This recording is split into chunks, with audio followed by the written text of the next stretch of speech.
फर्मा director बिथांमोननि गुवारै सावरायलायनाय जादों मा मा बिथिंखौ लानानै सावरायनाय जादों? दुलाराय बर' फरायसा आफादनि जारिमिनाव गिबि खेबनि थाखाय जोङो स्पर्ट्सखौ बा गेलेनायखौ स्पेसिफिक मोनसे एजेन्डा लानानै दिनै स्पर्ट्सजों सोमोन्दो थानाय गेदेमा बिथांमोन आरो जोंनि डिस्ट्रिक्ट स्पर्ट्स एस'सिएशननि दैदेनगिरि बिथांमोनखौ लानानै जोङो गुवारै मोनसे स्पेसियेल डिसकासन खालामदों आरो बे हाबाफारियाव हांख्रायनाय बायदि बारग' एमएलए आरो आथिखालनि आसाम फुटबल एस'सिएशननि सेक्रेटारि हेमेन्द्रनाथ ब्रह्म आरो लोगोसे फर्मार director sports authority of India Guwahati माने रिजनेल बे अफिसनि फर्मार डाइरेक्टर डक्टर सुभाष बसुमतारी बिथांखौ जोङो मोननो हादों आरो लोगोसेनो क'क्राझार जिल्लानि डिएसअ उदालगुरि जिल्लानि डिएसअ आरो डिस्ट्रिक्ट स्पर्ट्स एस'सिएशन गासै बिटिआरनि दसथा साब डिभिजनाव थानाय डिएसएनि आफादगिरि गाहाय नेहाथारि आरो बिथांमोननि बिबानगिरिफोरखौ लानानै गुवारै जोङो दुलाराय बर' फरायसा आफादनि प्लेटफर्माव बड'फ हाउसआव दिनै सावरायदों। गुबैयै बेयाव जोङो मोनथाम एजेन्डा लादों। मोनसे गिबि एजेन्डाया जाबाय आन्डार 13 फुटबल जि मोनसे टुर्नामेन्ट जोङो आनसलिक आरो डिस्ट्रिक्ट वाइसआव जि खुंबाय थादों बेखौ जोङो सेन्ट्रेल लेभेलाव एबसुनि सेन्ट्रेल लेभेलाव मोनब्रै जनाव सारा आसामाव जों खुंनायनि थाखाय थिग थाक खालामदों आरो बे आन्डार 13 जायफोर गेलेबाय जिल्ला लेभेलाव दा सेन्ट्रेलाव गेलेगोन आरो गेलेखांनायनि उनाव बिथांमोननि केरियार दानायनि बाथ्रा बिथांमोननि फिउचार प्रस्पेक्टनि बाथ्रा बेखौ लानानै डिएसएआबो आन्डार 13 खुङो एबसुआबो आन्डार 13 खुङो दा बेखौ स्टेट लेभेलाव नेसनेल लेभेलाव केलेन्डार वाइसै जोङो बिथांमोनखौ आपग्रेड खालामनायनि जिखिनि मोनसे एजेन्डा बेखौ जोङो गुवारै लिंक आप खालामनानै फिउचाराव जोङो लांनो थाखाय थिग खालामबाय। 2 नम्बराव जाबाय एबसुनि दैदेननायाव बा एबसुनि बानजायनायाव जोङो मोनसे मोजां माने ट्रफि बा गल्ड काप बेबायदि जों खुंनो हायो नामा आरो बड'फानि मुं बा गुबुन गुबुन मुं लानानै जों बेखौ खुंनायनि थाखाय जोङो सिन्था सरसा खालामदों आरो बेखौनो जोङो हाउसआव दिनै प्लेस खालामबाय आरो गोबाङा गोबां अपिनियन होदों साजेसन होदों बिनि सायाव जोङो फार्दार डिसकासन खालामबावगोन बे डिसकासननि माने मेटाराव थाबाय। थामथि बाथ्राया जाहैबाय जे दुलाराय बर' फरायसा आफादनि इनिसियेटिभआव नभेम्बर दाननि जोबथा फारसे दुलाराय आसामनि आरो भारतनि स्पर्ट्स बिथिङाव जायफोर गेलेनानै रिटायार्ड जाबाय आरो दायो इन्टारनेसनेल नेसनेल आरो स्टेट लेभेलाव गेलेगासिनो दङ बर'निफ्रायनो होन बा गुबुन गुबुन माने एरियानिफ्राय बर' सुबुं जेरैबायदि जोंहा माने इन्टारनेसनेल चेम्पियनशिप दङ जोङो जुदि मुं लानांगौब्ला फुटबलाव हलिचरन नार्जारि दुर्गा बर' आरो ओरै आर्सारियाव जोंहा प्रमिला दैमारि गोबां दङ बक्सिङाव जोंहा फैलाव बसुमतारी अंकुसिता बर' जमुना बर' लोगोसेनो बेबायदि भाग्यबती कसारिखौ लानानै गोबां जोंनि गेलेगिरि बिथांमोना दिनै गुबुन गुबुन एरियायाव गेलेनानै दङ बिथांमोनखौ जोङो लिंनाय जागोन आरो लोगोसे रिटायार्ड पार्सनफोरखौ लिंनाय जागोन लोगोसेनो सरकारि अफिसियेल लेभेलाव जायफोर हायार रेंकआव खामानि मावबाय रिटायार्ड जाबाय आरो दाबो साख्रि मावगासिनो दङ इन्सटिटिउसननि सोरबा डिन जानानै सोरबा प्रिन्सिपाल जानानै दङ बिथांमोनखौ जों इनभाइट खालामगोन आरो बिनि अनगायैबो जोंहा जथेस्थ' डिस्ट्रिक्ट लेभेलाव माने स्पर्ट्स अथरिटियाव बा स्पर्ट्स एस'सिएशननि नेतृत्व लानानै दिनै खामानि मावबाय थादों गासैखौबो लिंनायनि गेजेरजों जों सानदों जे मोनसे नेसनेल लेभेलनि बड'लेण्ड माने स्पर्ट्स कनक्लेभ बे जानांगौ आरो बेयाव सानथाम बा सानबानि हाबाफारि जागोन आरो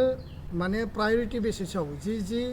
एरियायाव जि स्पर्ट्सखौ लानानै दिनै गेलेबाय थादों बिनि सायाव फिसा फिसा वार्कशप काउन्सिलिं सेमिनार जोङो बेखौ खालामगोन आरो बेयाव जों जथेस्थ' एक्सपार्टिसफोरखौ जोङो लेंहरनायजों लोगोसे लास्ट डेयाव जोङो माने सानदों नेसनेल लेभेल आरो स्टेट लेभेलनि जायफोर माने सरकाराव दङ जायफोर सरकारनि मन्त्रि लेभेलाव दायित्व लानानै दङ लोगोसे जोङो माने भाइसां भुटियानिफ्राय लानानै जोंनि दुर्गा बर' हलिचरन नार्जारि बिथांमोनाथ' फैखागोनानोखा जों लिंगोन जायफोर अलिम्पिक मेडेल मोनदों मणिपुराव मिराबाई सानुनि बाथ्रा होन बा मेरि कमनि बाथ्रा आरो आसामनि जोंहा लाभलिना बरग'हाइ आरो हिमा दास माने बिथाङा माने खारनायाव दिनै जि मेडेलफोरखौ लाबोनो हादों गोबां माखासे बेबायदि व्यक्तित्व जायफोरो माने स्पर्ट्स बिथिङाव इन्टारनेसनेलि फेम खालामनो हाबाय बा अलिम्पिकआव मेडेल लाबोनो हाबाय बिथांमोननिखौ लिंनानै प्राय 50,000 जोंनि रायजो राजा आरो स्पर्ट्स माने इन्ट्रेस्टेड बा स्पर्ट्सजों सोमोन्दो थानाय गासै माने रायजो राजाखौ लिंथुमनानै जोङो जोबथा लास्ट अपेन सेसन दिना बिथांमोनखौ जों मान बावगोन बरायगोन आरो लोगोसेनो बड'लेण्डआव बा आसामाव बर'फोरनि जि स्पर्ट्स आरो जोंहा माने जेनेटिकेलि जि जोंहा क्वालिटि बा इनबर्न टेलेन्ट दङ जोंहा माने फिजिकेल जि फिटनेस दङ बेखौ लानानै स्टेट लेभेल नेशनेल लेभेल बा जि लेभेलनिफ्राय जाया मानो बर'आ बुहुमनि गासैबो एथलेटिक्सआव आरो अलिम्पिकआव कमनवेल्थ गेम्सआव एशियान गेम्सआव जायगा आवग्रिहैनांगौ माने स्पेसिफिकेलि अलिम्पिक कमनवेल्थ आरो एशियान गेम्स आरो स्टेट आरो नेशनेल गेम्सआथ' थाखाबायानो बे बिथिंफोरखौ लानानै जों दिनै गुवारै सावरायबाय आरो बे मोनसे प्लेनिं पलिसिनि गेजेरजों थांगोन जोंनि डिस्ट्रिक्ट स्पर्ट्स एस'सिएशननि बिथांमोना फोरमायदों फाइनान्सियेल क्रान्च बा क्राइसिसनि थाखाय गोबां इभेन्टफोरखौ बिथांमोना मावफुंनो हायाखै आरो हाबाफारि सामलायनायाव जेंना नुजादों गोबां माने जोंनि स्पर्ट्सनि टेलेन्ट थानाय गथ'फोरखौ बायजोआव दैथायहरनायाव बिथांमोना आंखालाव गोलैदों सोरनिबा न'आव थांनानै रां माने बिथांमोना दाहार लानो गोनां जादों बा सोरनियावबा बिहैनो गोनां जादों दा बेखौनो बे DSA फोरजों जिखिनि रिलेटेड जिखिनि जेंना जेंसि दङ एबसु डिस्ट्रिक्ट स्पर्ट्स एस'सिएशन आरो BTR गभर्नमेन्ट मानगोनां प्रमद बर'नि माने प्रेजेन्सआव बा बिथांनि मासि लानायाव BTR काउन्सिलनि स्पर्ट्सनि EM आरो गासैबो अफिसियेलफोरखौ लाफानानै जोङो सानसे गुवारै आरो गोथौयै सावरायगोन आरो स्पर्ट्स एकाडेमिनि बाथ्रा बयबो बुंदों दा BTRआव गभर्नमेन्ट हिसाबै स्पर्ट्स एकाडेमि गायसननांगौ बा एबसुनिफ्राय पाब्लिक प्राइभेट पार्टनारशिप PPP मडआव जोङो माने बेबायदि CSR फान्ड बा माखासे गभर्नमेन्ट अफ इन्डियानि माखासे स्किम्सफोर दङ होननानै जोंनो खिन्थादों जेराव माने प्राइभेटलिबो माने स्पर्ट्स एकाडेमि गायसननो हायो दा बे बाथ्राखौ लानानै जोङो स्टाडि खालामदों आरो उननि समाव स्पर्ट्सखौ जों मोनसे आइकनिक माने एजेन्डा बा मिशन हिसाबै लानानै 10 बोसोरनि गेजेराव जोंनि बड'लेण्डनिफ्राय बा बर' हारिनिफ्राय आसामाव बा भारताव रायजो जानाय बर' सुबुंफोरनिफ्राय जोङो नेशनेल इन्टारनेशनेल आङो स्पेसिफिक बे बाथ्राखौ बुंदों अलिम्पिक कमनवेल्थ आरो एशियान गेम्सआव जोङो बांसिन बिबांनि नेशनेल लेभेलनिफ्राय इन्टारनेशनेल लेभेलाव दैथायहरनो हायो नामा बे जोंनि प्राइम एजेन्डा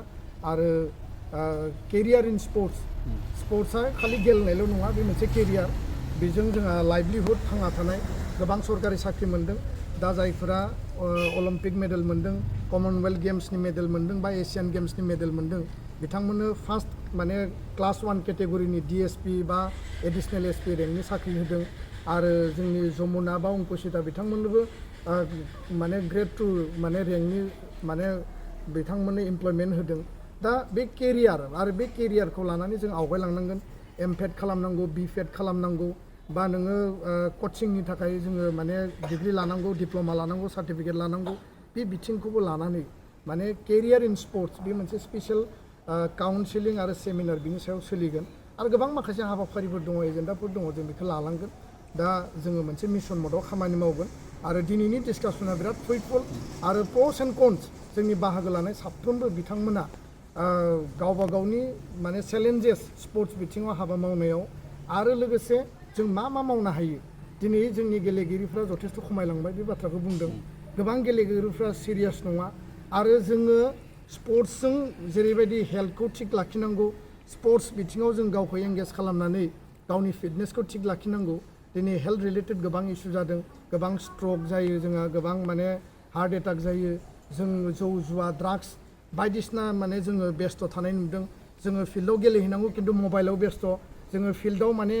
फिजिकेल फिटनेस बा एक्सारसाइज खालामनांगौ जोङो माने बाइक सालायनानै स्कुटि सालायनानै हौवा जा हिन्जाव जा जोङो बयबो स्पर्ट्स बिथिङाव थांनो हायो दा बेयाव बेस्थ' जानानै दङ बे बिथिंखौ जों बोरै डाइभार्ट खालामनानै मेइन स्ट्रिमाव ट्रेकआव जोंनि इयुथखौ लाबोनो हागोन बे जोंनि बिराद गिदिर चेलेन्जेस आरो बेखायनो बर'फोरनियाव जि मोनसे स्किल इनबर्न जि टेलेन्ट आरो जोंहा फिजिकेल फिटनेस दङ बेखौ जोङो माने जोङो मोजां माने एरियायाव लगायनांगोन बा मोजां जोङो ट्रेकआव लाबोनांगोन आरो फारसेथिं मोजां क्वालिटिनि गेलेगिरिनि संख्या खमायदों होननानै बे बाथ्राखौबो जोंनो फोरमायदों खोब सिरियास नङा दसे गेलेयो आरो दसेनो ड्रप थायो आरो बेबायदि ग्लेमारास माने मुं खामायनो हानाय गेलेगिरिफोरनि संख्याया लासै लासै खमायलांबाय दा बेखायनो बे गासै बिथिंखौ लानानै एबसुनि प्लेटफर्माव दिनै डिसकासना जाबाय उननि लेभेलाव डिसकासना कन्टिनिउ जागोन नेशनेल लेभेलनि माने बड'लेण्ड स्पर्ट्स कनक्लेभ डे जागोन आन्डार 13 माने फुटबल टुर्नामेन्टआ सेन्ट्रेल लेभेलाव जागोन आरो गुबुन गुबुन जिखिनि इस्युसफोर दङ जों बेखौ केरि आउट खालामनो थाखाय दुलाराय बर' फरायसा आफादा दिनै जों थांखि लाबाय गोजोन्थों। फैगौ 6 थारिखआव आसाम केबिनेटआ जागोन क'क्राझाराव केबिनेट जथुमानि सिगां गाहाय मन्थ्रि बिथाङा बड'फानि मांखरसालियाव थांगोन आरो बड'फानि गामि बरागारियाव थांगोन एबसुआ माबायदि पार्टिसिपेट खालामगोन आरो माबायदि मिजिंथियो फैगौ 6 सेप्तेम्बराव आसाम सरकारनि आसाम केबिनेटआ जागोन आरो जों मिथिनायाव नैबे सरकार फैनायनि उनाव प्रति सप्तायाव मोनसे केबिनेट दिसपुराव जिरायदों बा आसामनि गुबुन गुबुन जिल्लायावबो जिरायदों आरो बिनिनो मोनसे पिरियडिक प्रग्राम हिसाबै क'क्राझारावबो आसामनि केबिनेटआ जागोन दा बे मोनसे सरकारि प्रग्राम बेयाव दुलाराय बर' फरायसा आफादा केबिनेटनि बे जिरायथुमनायाव जोंहा जेबो लोब्बा गैया बा बेयाव जोंहा जेबो माने डाइरेक्ट सम्पर्क गैया खारन बे मोनसे सरकारि बिथांमोननि हाबाफारि किन्तु बे हाबाफारिजों लोगोसे आसाम सरकारनिफ्राय बा बिटिआर काउन्सिलनिफ्राय जोंनिसिम मोनसे मेसेज फैदों जे बे हाबाफारिजोंनो लोब्बा लाखिनानै 6 सेप्तेम्बराव फुंनि 8टा बाजिनिफ्राय 8:30 आरो 8:30निफ्राय 9:15 बे मोननै शिफ्टआव गिबियाव बड'फानि न' माने गामि बरागारियाव आसामनि गिबि मन्त्रि डक्टर हिमन्त बिश्व शर्मा आरो बिथांनि मन्त्रि गदा बिथांनि न'आव थांगोन आरो लोगोसेनो 8:30निफ्राय 9:15नि गेजेराव दतमानि थुलुंगापुरियाव बड'फाखौ जेराव माने दोनदों बा बड'फानि समाधि थिलियाव बिथाङा थांगोन आरो बेयाव मोनसे बड'लेण्ड जि डिपार्टमेन्ट वेलफेयार डिपार्टमेन्ट दङ बे वेलफेयार डिपार्टमेन्टनि गेजेरजों आसामनि गिबि मन्थ्रियानो बेयाव माखासे माने इनफ्रास्ट्राक्चार डेभेलपमेन्टनि थाखाय फान्ड हरदों जों मिथिनायाव 5 कौटि रां बेयाव माने सेंसन खालामदों आरो बे इनफ्रास्ट्राक्चार डेभेलपमेन्टनि थाखाय जि फाउन्डेसन ले सेरेमनि बेयाव गिबि मन्थ्रि बिथाङा बाहागो लागोन दा जोङो बेयाव नुजाथिगोन आरो जिहेतु बड'फानि जिउ जारिमिननिफ्राय लानानै बड'फानि न'खर बड'फानि गामि बे जोंनि मोनसे आदर्शनि थिलि बे थुलुंगानि थिलि आरो थुलुंगाफुरिया बर' माहारिबाद बर' जातीयताबाद बर'नि थामोनथा रैखाथि सिनायथिनि मोनसे नेरसोन आरो बे जोंनि मोनसे सम्पद आरो बेयाव आसामनि गिबि मन्थ्रिया फैगोन बे सरकारि प्रग्रामब्लाबो दुलाराय बर' फरायसा आफादजों थुलुंगाफुरिजों जेब्लाबो मोनसे नांजाबफानानै खाथि सोमोन्दो दङ आरो बड'फानि न'खरजों सोमोन्दो दङ दा बेखायनो बेयाव जोंनि प्रेजेन्सखौ सरकारनिफ्राय लुबैदों आरो बेयाव जों सरकारा जिहेतु फैगोन जों जास्ट बेयाव देखा जागोन आरो बेयाव जिखिनि जोंनिफ्राय मदद आरो हेफाजाब नांगौ रायजो राजानिफ्राय जिखिनि मदद हेफाजाब नांगौ जों बेयाव जास्ट पार्टिसिपेट खालायगोन दा बेखायनो जों आसा खालामदों सरकारि प्रग्रामब्लाबो बे मोननैया जिहेतु बर' माने माहारिनि मोनसे एजेन्डाजों सोमोन्दो थानाय आरो बे हाबाफारियाव जों बाहागो लानानै जाफुंसार होगोन आरो हाबाफारिया मोजाङै जाफुंसारदों होननानै जों मिजिंथिदों गोजोन्थों। Thank you sir.